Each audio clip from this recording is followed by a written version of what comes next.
So this is Intro to Financial Markets, Module 1. My name is Jessica KW, and I will be your instructor, and I'm a stock options trader. Now, what are financial markets? So imagine a big marketplace where people buy and sell different things. It's not fruits or clothes, but financial products like stocks, bonds, or even currencies. These places are called financial markets. Now, the definition here we have financial markets are where people trade assets, things that have value, like shares of companies, government bonds, or even contracts to buy stuff in the future. The goal of the financial markets is to help people and businesses grow their money. Companies raise money to expand, and investors look for ways to make a profit. Some participants in the financial markets are retail investors, which are regular people like you and me trying to grow our savings. Institutions, which are big organizations like banks or pension funds that invest on a larger scale. And market makers, which are people or even companies that ensure there's always someone to buy or sell when you want to trade. Let's talk about the types of financial markets. So we have the stock market. Now there's a primary market, which is like the first day of a new video game release. So when a company sells its shares to the public for the first time, this is called an initial public offering or an IPO. Now the secondary market is after the IPO, people basically trade those shares among themselves on platforms like the New York Stock Exchange or the NASDAQ. And it's where most of the action happens. Another financial market is the bond market. Now, think of bonds as IOUs. When the government or a company needs money, they borrow it from people and promise to pay it back with interest. Different types of bonds is like the treasury bonds, which are issued by the government, super safe.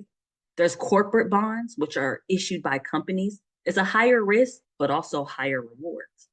And municipal bonds, which are issued by local governments, which used for projects like building schools or even roads.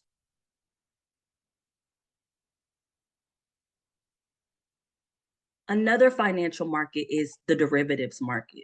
So imagine betting on whether it will rain tomorrow. You're not trading the weather, but a prediction about the weather. Derivatives are similar. They're contracts that derive their value from something else, like a stock or commodity. Some examples of derivative markets are options. This is the right to buy or sell something in the future. Futures, which agrees to buy or sell something at a set price on a specific date. And even swaps, which are fancy contracts for trading financial risks, like interest rate changes. The last financial market we'll talk about is the Forex market. And this is the market where currencies are traded. For example, if you travel to Europe, you exchange dollars for euros. On a much larger scale, traders buy and sell currencies to make money from changes in the exchange rates. Here's a fun fact. The Forex market is the largest in the world, with trillions of dollars traded every single day.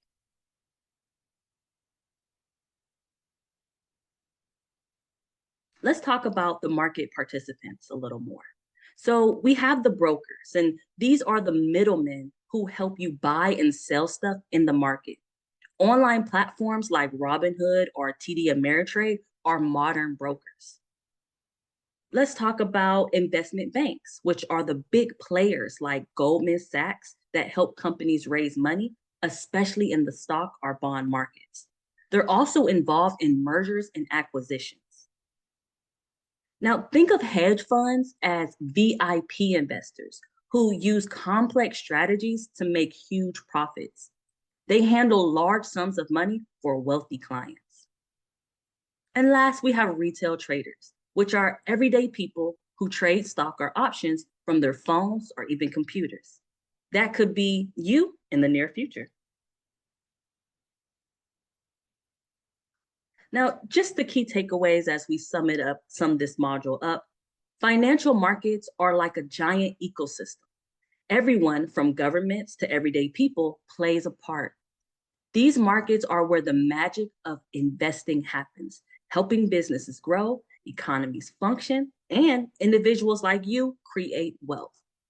Stay tuned for Module 2, where we dive a little deeper.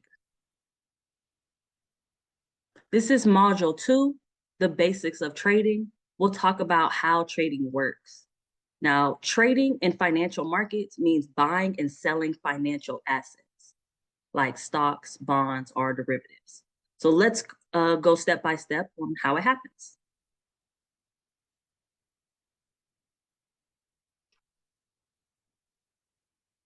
First up, let's talk about trading mechanisms. So we have market orders, and a market order tells your broker to buy or sell immediately at the best available price. Here's an example. You want to buy 10 shares of Apple stock. The current price is $150 per share. With the market order, you get the shares as quickly as possible, but the price might change slightly depending on how many shares are available at that $150 mark. Limit orders. A limit order lets you set the price you're willing to pay or receive for a trade. Here's an example. You want to buy Apple stock, but only if the price drops at $145 a share. You set a limit order, and the trade will only happen if Apple's price hits $145 a share. Lastly, stop orders. A stop order automatically buys or sells a stock when it reaches a specific price. Continuing with our example, you own an Apple stock at $150 a share, but you want to sell it if it drops to $140 a share to avoid a big loss. You set a stop order at $140, and the trade executes if the price falls to that level. Let's talk about bid-ask spread and liquidity. The bid price is the highest price someone is willing to pay for an asset. An ask price is the lowest price someone is willing to sell the asset for. When we say bid-ask spread, that's just the difference between the bid and ask prices. It's like a shopkeeper's profit margin. Let's continue with our example. If the bid price for Apple stock is $150 and the ask price is $151, the spread is $1. Going on into the bid-ask spreads, if there's a narrow spread, that means that there's more liquidity, which is easy to trade. If it's a wide spread, that means it's less liquidity, harder to trade. When we talk about liquidity, it's in the stock market, it's just a measure of how easily a stock can be bought or sold without significantly affecting its price. So higher liquidity means lots of buyers and sellers, making it easy to trade quickly without affecting a price. And then the low liquidity just means that there's fewer participants in the market, which can lead to bigger price swings. Moving on to types of trading platforms. So we have the traditional exchanges where it's places where trading happens in a centralized location or platform. Some examples are the New York Stock Exchange or the NASDAQ. And these exchanges have strict rules to ensure there's fair trading. Another trading platform is the Electronic Communication Networks, the ECNs. And these are automated systems that match buyers and sellers directly without a middleman. Some examples would include Robinhood or E-Trade. These are automatic systems that when you trade, you might go through that ECN. The benefit of ECNs is that they're faster and cheaper trades compared to the traditional exchanges.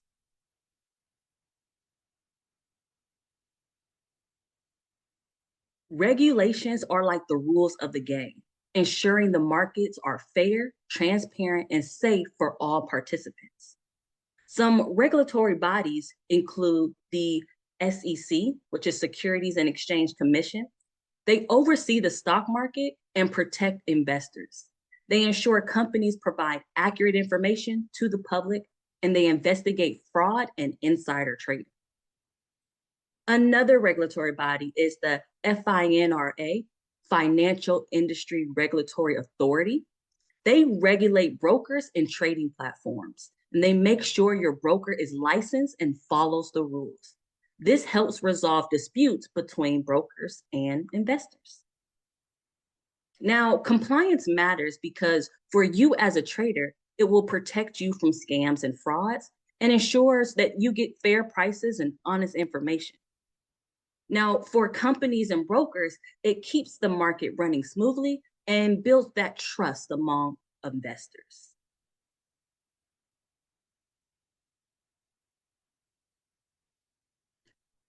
Just to wrap it up, some of the key takeaways from this module is market orders are for speed, limit orders are for control, and stop orders are for protection.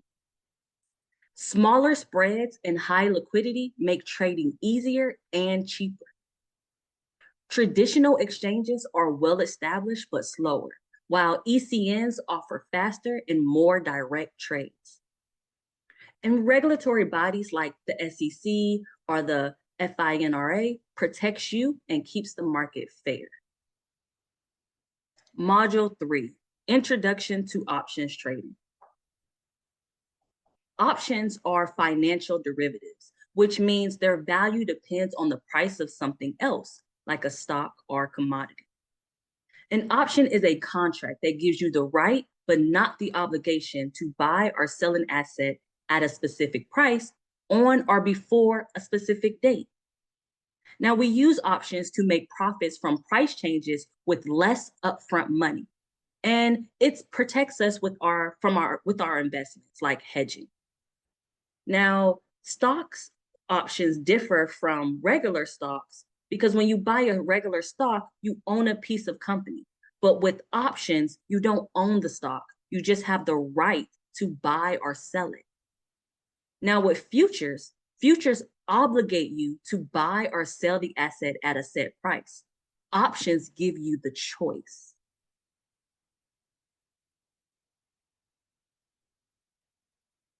There are two types of options, call options and put options.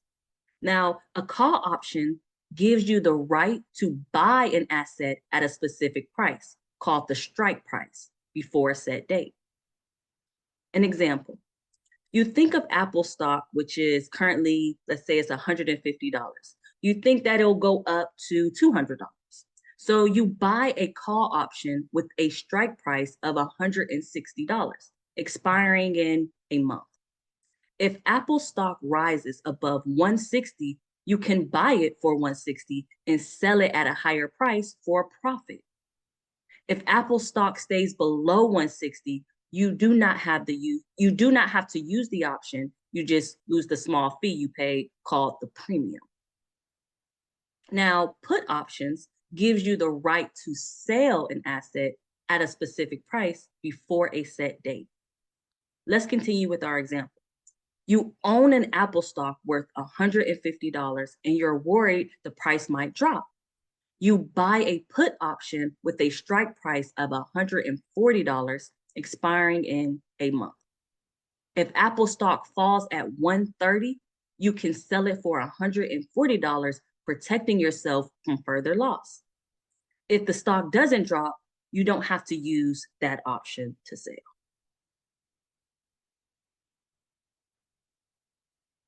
Let's talk about some options terminology we'll continue using. Strike price. This is the price at which you can buy, call, or sell put the asset. Think of it as the deal price set in the contract. Expiration date. This is the last day you can use the option. After this date, the option becomes worthless if you haven't used it. Premium. The cost of buying the option. Example, if a call option costs $5 per share and you're buying 100 shares, the premium is $500.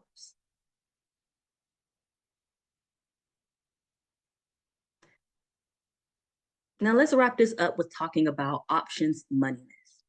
This tells you whether an option is profitable or not based on the current market of the asset. So we have in the money, ITM. So for calls, the stock price is above the strike price. And for puts, the stock price is below the strike price. So as an example, a call option with the strike price of $50 is in the money if the stock price is $60. Let's talk about at the money, ATM. This means the stock price is exactly equal to the strike price. As an example, a call option with a strike price is $50 is at the money if the stock price is $50. Last, out of the money, OTM. For calls, this means the stock price is below the strike price. For puts, this means the stock price is above the strike price. So for an example, a call option with a strike price of $50 is out the money if the stock price is $40.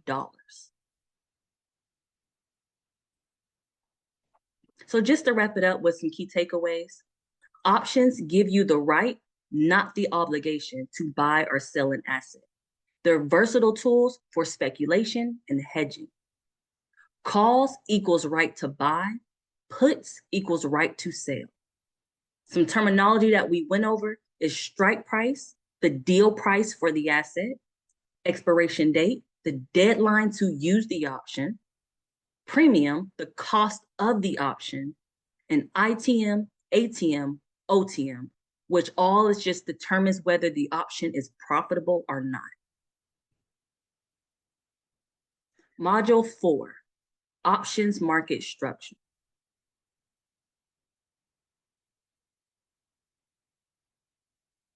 So let's talk about options exchanges. Now, options are traded on organized exchanges where buyers and sellers come together. The Chicago Board Options Exchange, CBOE, is the largest and most popular options exchange in the world. Other exchanges include NASDAQ and the New York Stock Exchange, American Options. These exchanges provide a secure and regulated platform for trading options, ensuring that there's transparent pricing and fair trading practices. Now, how options are traded are on options chains, trading platforms, and we could think about liquidity. So let's talk about options chain. An options chain lists showing all available options for a particular asset organized by the strike price and expiration date. It helps traders compare options and find the best fit for their strategies. Trading platforms. Now, options are traded through online platforms like TD Ameritrade or Robinhood. They provide access to options exchanges. These platforms make it easy to view option chains, track prices, and place trades directly from your computer or even phone.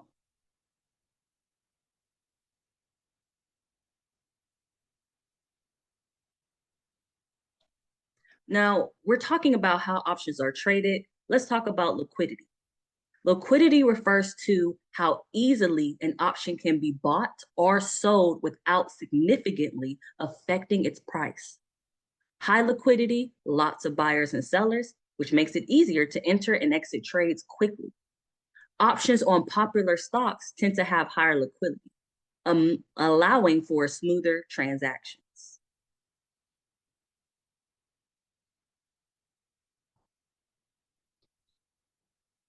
And let's just review our market participants to make sure we understand that retail traders are just individual investors, often trading from home or a personal account. And like we said, we're calling them retail traders. They typically make smaller trades, but play a significant role in the market. Institutional investors are large organizations like banks, hedge funds, and mutual funds that trade options in large quantities. Their trades often impact the market because of the sheer volume they buy or sell. Last, market makers. They are professionals or firms that provide liquidity by constantly buying and selling options. They make the market by setting bid and ask prices, ensuring there are always buyers and sellers for various options. This help keeps the market liquid and stable, allowing trades to happen more efficiently. Module 5, the basics of options pricing. Intrinsic value in options trading is the part of the options value that comes from how much is in the money right now. Think of it like this. For a call option, the right to buy, if the stock price is higher than the strike price, you could buy at a lower strike price and immediately sell at the higher stock price to make that profit. So intrinsic value is just stock price minus the strike price. For a put option, which is the right to sell, if the stock price is lower than the strike price, you can sell at a higher strike price and immediately buy it at a lower stock price. For this put option, intrinsic value equals the strike price minus the stock price. If exercising the option wouldn't make you money, the stock price hasn't moved in your favor yet, then the intrinsic value is zero because it's not worth exercising. It's a simple example to make sure that you understand. A call option example. So we have a stock price at $50. The strike price is $45. We know that the intrinsic value means the stock price minus the strike. So $50 minus 45, which would be 5. So you'd make $5 per share if you exercised it now. For a put option, let's say the stock price is $40, the strike price is $45. The intrinsic value equals 45 minus 40, which would be $5. You'd make $5 per share if you exercise it now. Now, intrinsic value ignores any extra time left on the option. It's only about the money you make right now. Now, speaking of time, let's talk about time value. Time value in option trading is like the extra value an option has because there's still time left for the stock price to move in your favor before the option expires. It's part of the option's price called the premium. That comes from the change in stock that might move and might make the option more valuable. So more time equals more possibility. The further away the expiration date, the more time the stock has to move. So the option could be worth more. As time runs out, this extra value slowly starts disappearing. This is called time decay. So let's just give an example so you have a full understanding of time value. So let's do a call option example. If the stock price is $50, the strike price is $45, and the price of the option, which we know is the premium, is $7, we can calculate that intrinsic value, which is stock minus strike. So it's $50 minus $45. So your intrinsic value is $5. Now the time value is 7, which is the total premium. $5 is the intrinsic value. So you want to take the premium, $7, minus $5, the intrinsic value, which equals your time value.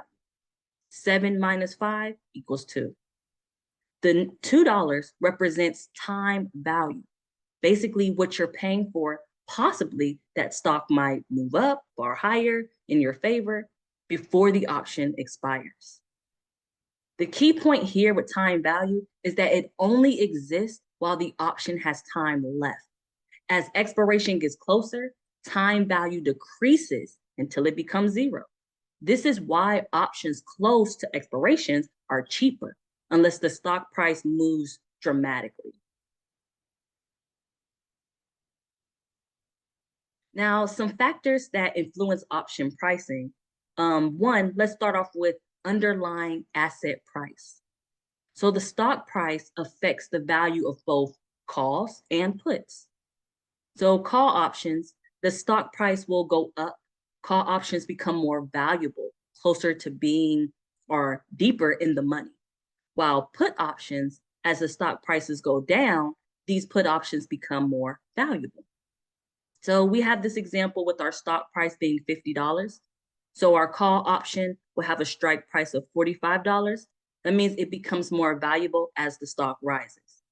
But our put option, we have a strike price, let's say it's $55. Now, this becomes more valuable as the stock fails in price. Let's talk about volatility. This measures how much the stock price is expected to move up or down. Higher volatility means that there's a bigger chance the stock price could make a large move, which increases the value of both call and put options.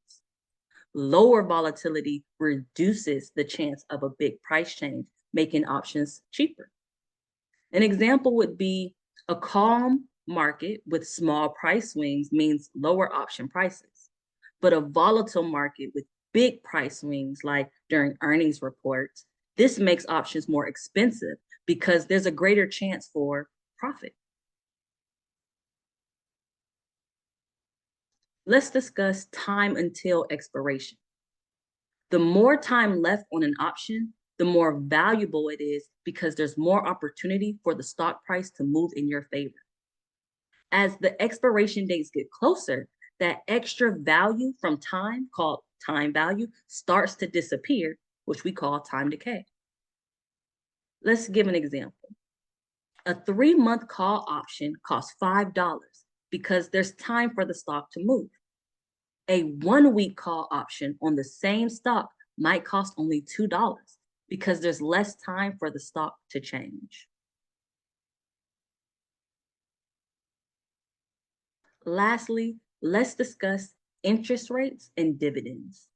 Now, higher interest rates slightly increase the value of call options and decrease the value of put options. This is because the cost of carrying stocks, like borrowing money to buy shares, becomes more expensive when rates rise. When a company pays dividends, it reduces the stock price by the dividend amount on the ex-dividend date. So for a call option, they will lose some value because the stock price will drop when the dividend is paid. But for put options, they can gain value for the same reason.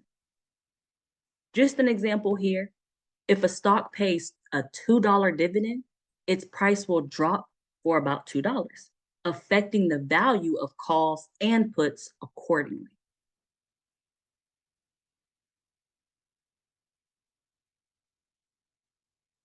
So just to bring it all together with some key takeaways, intrinsic value exists only for in the money options. Options that are at the money or out of the money have no intrinsic value and are worth only their time value. Time value decreases as expiration approaches, leading to time decay, or what we call theta. Options lose their time value entirely at expiration. Some factors that influence option pricing would be the underlying asset price. The stock price affects calls and puts differently. Volatility. Higher volatility increases options prices due to the greater chance of significant stock price moves. More time increases an options price, while time decay reduces its value as expiration approaches. Rising interest rates increase call values and reduce put values. Dividends reduce call values and increases put values, but stock prices will drop when dividends are paid out. Module 6, Basic Options Trading Strategies. So buying a call option gives you the right, but not the obligation, to buy the underlying asset at a specific price, the strike price, before the expiration date. So you would use a call option when you believe the price of a stock will rise significantly in the near future. The risk is limited to the premium you pay for the call option, and the reward is unlimited profit potential as the stock prices rise. So just as an example, with our Apple stock, Apple is trading at $150 per share. You can buy a call, which the strike price would equal 160, and it can expire in 1 month, and the premium could equal $2. So a break even price would mean that the strike price plus the premium, that 160 plus 2, is 162, $162. So if Apple rises to 150, you'll profit. You'll profit the 170 minus 160 minus the 2. And let's say you buy 100. So times 100, that's $800 profit. Now, if Apple stays below 160, you lose that premium, which you spent $200 on. Let's talk about puts. Buying a put option gives you the right, but not the obligation to sell the underlying asset at a specific price before the expiration date. So you'll buy a put when you believe the price of the stock will fall significantly in the near future. And you want to profit from a decline in price or protect existing positions. Your risk is limited to the premium you pay for the put option, and your reward is significant profit potential based on the stock price drop, saying it can go down to zero. An example here, let's do an example with Microsoft. So let's say Microsoft is trading at $300. You would buy a put, so you'll see the stock price could be $290, and you'll set that expiration for 1 month, and your premium could be $4. Now, your break even price would be your strike price minus your premium. Now, if Microsoft falls to, let's say, $275, your profit would be that 290 minus the 275 minus the 4, as you can see here. But we're going to do all that by times 100 because we're doing contracts, as you can see in this example. So if you was to add all this up, your profit would be $1,100. But if Microsoft stays below this price right here, 290, you lose the premium entirely. And the premium you bought, as you can see in this math, is $400.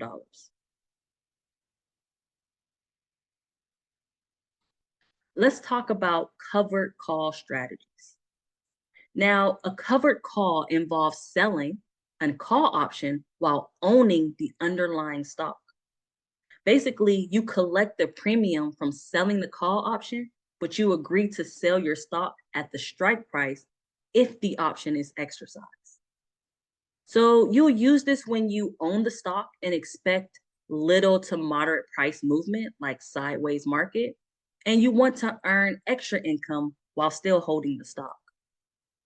The risk for this is you lose potential gains if the stock price rises significantly, since you must sell at the strike price. And the reward is actually limited to the premium received, plus any stock price appreciation up to that stock price. Just in our example here, let's say you own 100 shares of Tesla at $200. So you have a sale call, which a strike price, let's say it's 210, expiration in 1 month, and your premium. Your premium is $5. So we have scenario 1 where Tesla stays at 200, you get to keep your 500 premium. But in scenario 2, let's say that Tesla rises at 220. You sell at 210, but you keep the 500 premium. So your profit will be something in the middle of $1,500. A protective put involves buying a put option to protect against losses in a stock you already own. It basically acts like an insurance policy for your stock position. You'll use it when you want to own a stock. You'll use it when you own a stock, but you're worried it might drop in value. And you want the downside protection while maintaining upside potential. The risk here is it's kind of limited to your premium paid for the put, plus the stock's loss down to that strike price, as you can see. And the reward would be unlimited if the stock prices rise, since you own the stock essentially. Let's give an example. So let's say you own 100 shares of Amazon at $140. So you buy a put, which you have your strike price, let's say it equals 130. You have an expiration of 1 month, and your premium is $3. If Amazon drops at 120, you can sell at 130 using the put. Now, if Amazon rises at 150, the put expires worthless, but you still gain from that stock price increase. The key takeaways for this module here is buying calls is a bullish strategy. Unlimited reward, limited risk. Buying puts is a bearish strategy. Significant profit potential with limited risk. Covered calls generates income in a sideways market, but it limits upside potential. And protective puts are like insurance for your stock. Downside is protected, upside remains. Module 7, Intro to the Greeks. Options are influenced by many factors beyond just the stock price. The Greeks are tools that help you measure how different factors impact the price of an option. Mastering the Greeks is essential for risk management and making better decisions in options trading. Let's talk about the 5 key Greeks. Number 1, delta, which is sensitivity to stock price. So what it measures is how much the price of an option will change when the stock price changes by $1. So we have call options. The delta is positive between 0 and 1. Here's an example of delta. We have 0.50, 0.50, which means that the call option price will increase by 50 cents if the stock price rises by $1.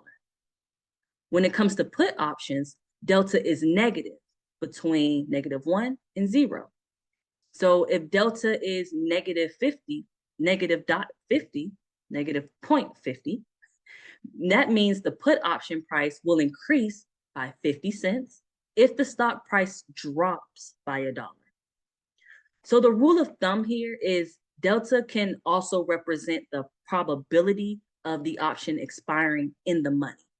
So if a delta is, 0.70, that's a 70% chance the option will expire in the money.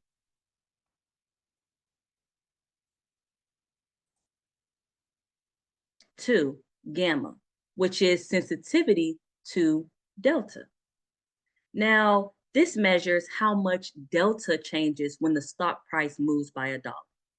Gamma tells you how fast your delta is increasing or decreasing. So higher gamma, which are options near the strike price at the money, they're most sensitive to stock price movements. Or low gamma, which is far in the money, the ITM, or out the money, which options have that low gamma.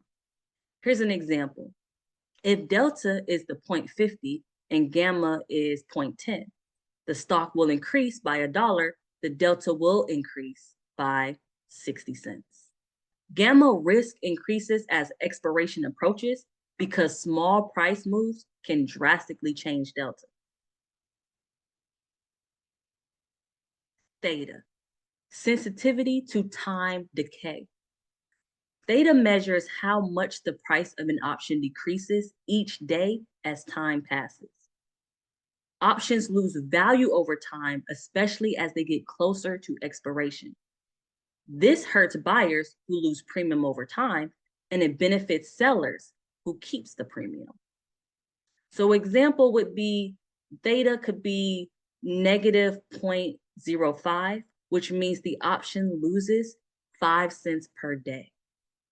The rule of thumb here is options at the money lose value the fastest as expiration approaches.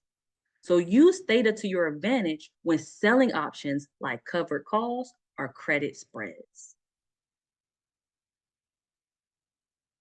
Vega, which is sensitivity to volatility. So this measures how much an option's price changes when implied volatility, IV, changes by 1%.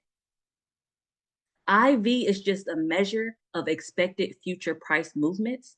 Higher IV increases option premiums. So why Vega matters is if there's a high IV, expensive options are great for selling, but low IV, cheap options are great for buying.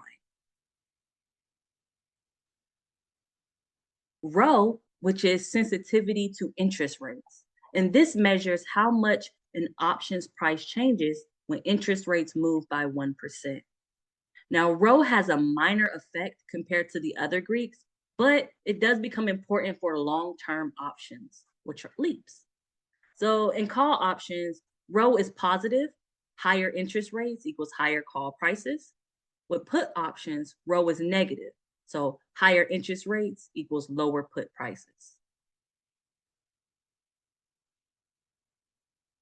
When you're using the Greeks to make decisions, remember that delta helps you understand direction and probability. Higher delta equals greater chance the option will expire in the money. Lower delta, greater chance the option will expire worthless. Gamma tells you how quickly delta will change. Use gamma to manage risk near expiration, as small price moves can impact options quickly. Theta helps you manage time decay. Option sellers benefit from theta. Option buyers could choose longer expirations to reduce theta's impact. Vega focuses on, when you want to focus on Vega, focus on volatility is higher or is it lower. Sell options when IV is high, buy options when IV is low. And lastly, Rho. This is for long-term options and consider interest rates changes. Now, when it comes to basic sensitivity analysis, this is how the market changes affects these option prices. Now, the stock price, call options increase in value when the stock price rises. Put options increase in value when the stock price falls.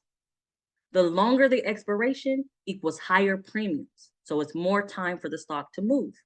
Shorter expiration equals faster time decay, which is a theta risk. Implied volatility. Higher IV increases option prices for both calls and puts. Lower IV reduces options prices. Higher interest rates significantly increase call option values.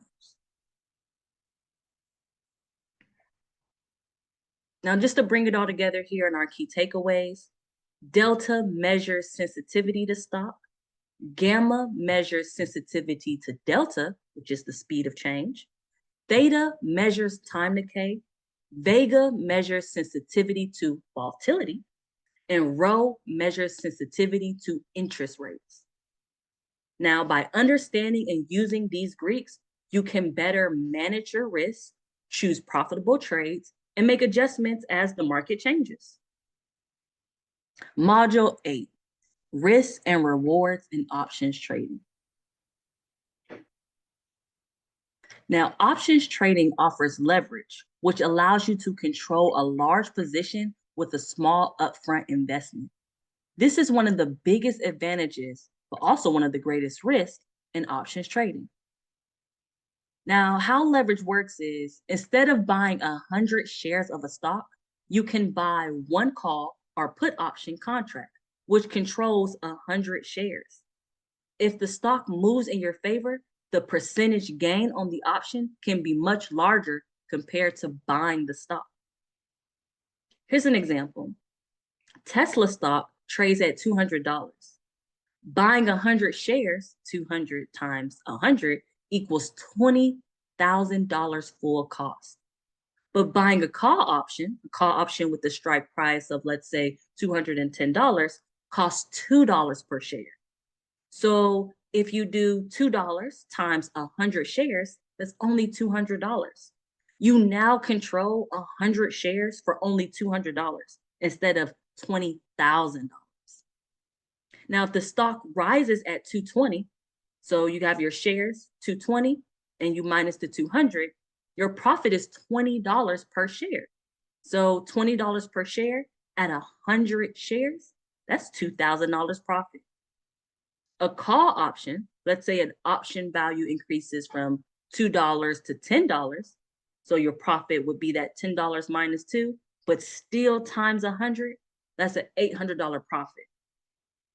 When you look at the ROI on this, the 800 over 200, that's really a 400% gain compared to a 10% gain in the stock price.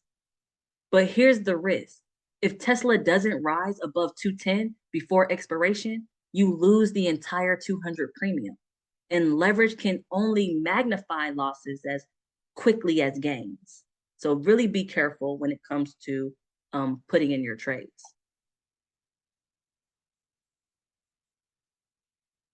Now, managing risk is critical when trading options because the potential for total loss is higher than with stocks. So some of the key risk management strategies is setting a stop loss. A stop loss helps you exit a trade once it reaches a certain level of loss. For an example, if you buy an option for $3, you might set a stop loss at 150 to limit losses to 50%. Position sizing. Never risk more than a small percentage of your total portfolio on a single trade. For example, 1 to 3%. Options are risky, so only allocate money you can afford to lose. Diversification. Spread your risk across different stocks, sectors, and strategies. Don't put all your capital into a single option trade expecting a massive win. Portfolio protection. Use options to hedge against losses in your stock portfolio. Protective put is buy a put option to limit losses on the stock you own. Common mistakes to avoid is over leveraging. Traders often buy too many option contracts because they're cheap. This creates huge risk. The rule of thumb here is to use proper position sizing. Don't risk more than a small percentage of your account on any single trade. Holding options too close to expiration is another common mistake to avoid. Options lose value rapidly as expiration approaches. Time to catch. Holding an option close to expiration without a clear exit plan can wipe out all your profits. Here's a tip. Exit trades early if they're not working, or roll them into a later expiration if you still believe in the setup. 3. Ignoring IV, implied volatility. Higher IV makes options expensive. If IV drops after you buy the option, the price can fall even if the stock moves as you expected, which is IV crush. Avoid buying options right before earnings unless you have a strategy for volatility.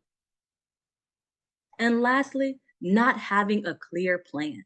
Always have an entry and exit plan for your trade. Know when you'll take profits and when to cut losses. Just a summary here of risk and rewards and options. When it's time to leverage, it comes to leverage, just remember that there are gains, but also losses. Use position sizing to control risk. Always set up stop losses to limit downside risk. Don't over leverage. Risk a small percentage of your account on each trade. Options lose value rapidly near expiration. Exit or roll early if needed. High IV inflates option prices. Be careful of IV crush after events like earnings. And last, have a clear plan for profits and cutting losses before entering the trade. Here are some recommended resources, and there's also more in the resource section of this course. There are some books and some trading platforms to get some hands-on experience.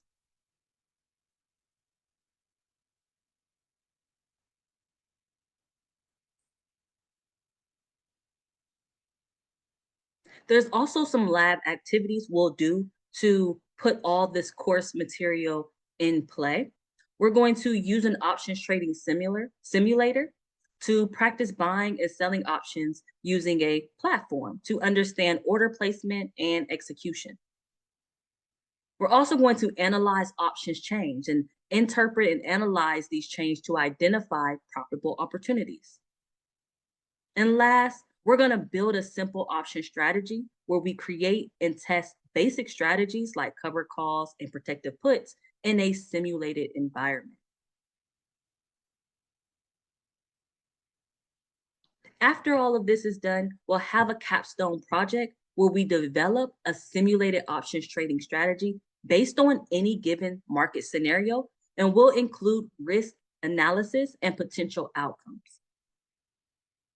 I'll post my simulated option strategy so you can pull inspiration from that. And that wraps up this video. This course is just the beginning, laying the groundwork for mastering advanced options trading strategies and gaining a deeper understanding of the financial markets. Whether you're aiming for a career in trading, finance, or investment analysis, you're on the right path. Have any questions or want me to dive into a specific topic? Drop a comment below. I'm here to help. Don't forget to like, subscribe, and hit the bell for more insights. See you in the next course.